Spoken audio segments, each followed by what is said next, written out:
आप सभी का आपके अपने YouTube चैनल जीएस विद क्लासर में स्वागत करता हूं। जैसा कि आप जानते हैं, डेली शाम को 6 बजे लेखपाल मुख्य परीक्षा को ध्यान में रखते हुए आपके लिए टेस्ट सीरीज लाई जाती है। आज हम इसका 29वां सेट डिस्कस करने वाले हैं तथा इसके अलावा 6:15 करंट अफेयर्स की सीरीज और रात को 9 बजे जो है स्टैटिक जीके की सीरीज आप सभी के लिए लाई जाती है। तो जिसने अभी तक चैनल को सब्सक्राइब नहीं किया है, सभी लोग चैनल को सब्सक्राइब कर देंगे और वीडियो को लाइक करते हुए आज का सेशन स्टार्ट करते हैं।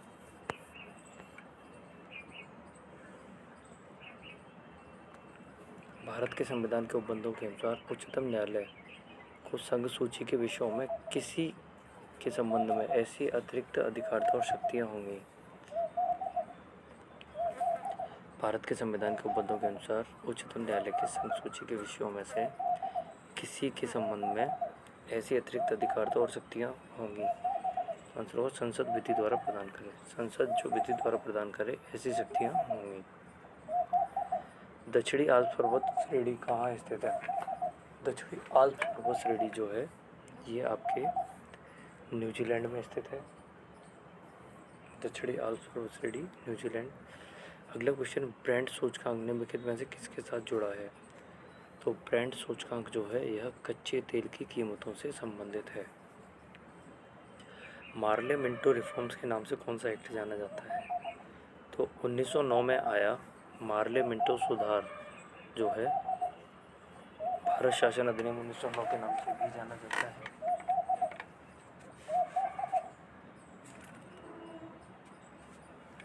इसे भारत शासन अधिनियम 1909 के नाम से भी जानते हैं।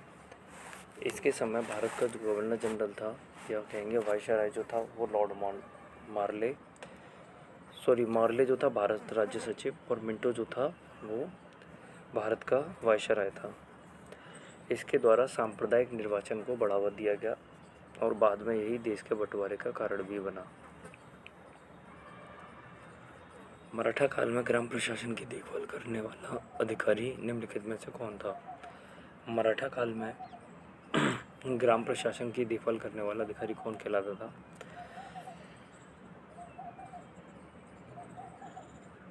आंसर होगा पाटिल।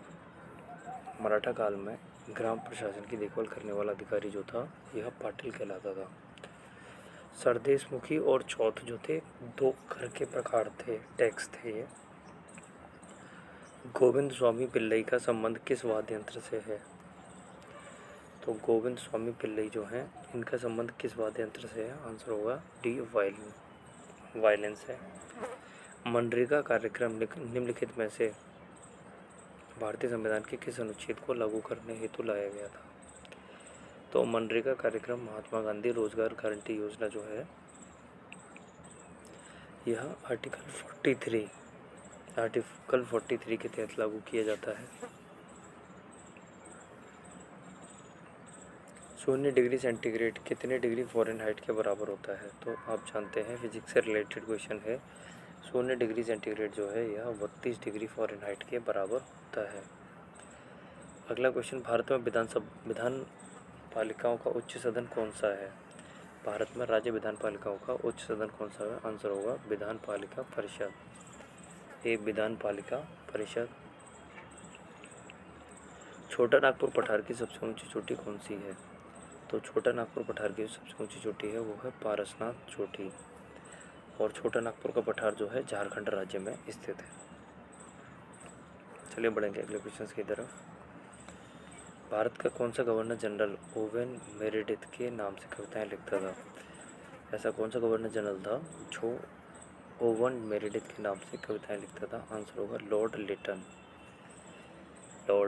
लिटन, जिसने वर्नाकुलर प्रेस एक्ट को लागू किया था, जिसे मुंह बंद करने वाला अधिनियम भी कहा जाता है। सामान्यतः एक विकासशील देश में बेरोजगारी किस वजह से होती है? एक विकासशील देश में बेरोजगारी किस वजह से होती है? आंसर होगा उत्पादन में पूरक कारकों की कमी के कारण। तो विकासशील देश में बेरोजगारी जो है उत्पादन में पूरक कारकों की कमी के कारण होती है। विक्रमशिला विश्वविद्यालय की स्थापना किसने की थी? विक्रमशिला विश्वविद्यालय की स्थापना किस शासक के द्वारा की गई? तो यह पाल वंश का शासक था धर्मपाल। विक्रमशिला विश्वविद्यालय की स्थापना जो थी धर्मपाल के द्वारा की गई। भारत के संविधान के अनुच्छेद 371 खा में निम्न राज्यों में किसके लिए विशेष उपबंध है? तो 371 के खा में किस राज्य के लिए विशेष उपबंध है? आंसर होगा असम। अग्नि द्वितीय प्रक्षेपास्त्र को प्रक्षेपित किस स्थान से किया गया? तो अग्नि द्वितीय मिसाइल जो है यह कहाँ से प्रक्षेपित की गई? आंसर होगा बी चांदीपुर। कोलेरू झील किस राज्य में स्थित है? तो कोलेरू झील जो है यह आंध्र प्रदेश राज्य में स्थित है। निम्नलिखित में से उत्तर प्रदेश के किस स्थान पर 84 खंबा मंदिर स्थित है? तो उत्तर प्रदेश में प्रसिद्ध 84 खंबा मंदिर जो है यह मथुरा में स्थित है। 84 खंबा मंदिर जो है यह मथुरा में स्थित है। 24 अक्टूबर 2021 को किस राज्य में देश का पहला एरोमेटिक गार्डन का उद्घाटन किया गया? 24 अक्टूबर 2021 को किस राज्य में देश का पहला एरोमेटिक गार्डन का उद्घाटन किया गया? आंसर होगा ए उत्तराखंड। निम्नलिखित में से कौन सा देश भूमि बंद देश है?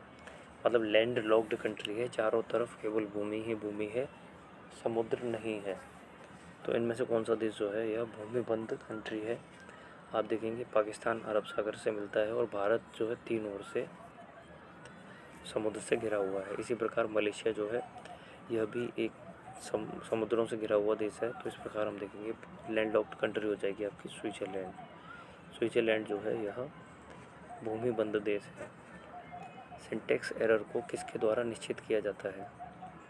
20वां क्वेश्चन आप लोगों के सामने, सिंटैक्स एरर को किसके द्वारा निश्चित किया जाता है? आंसर होगा कंट्रोल यूनिट। 3 सितंबर 2021 को पैरालंपिक में 2 पदक जीतने वाली पहली महिला भारतीय कौन बनी? तो ये थी अवनी लेखरा।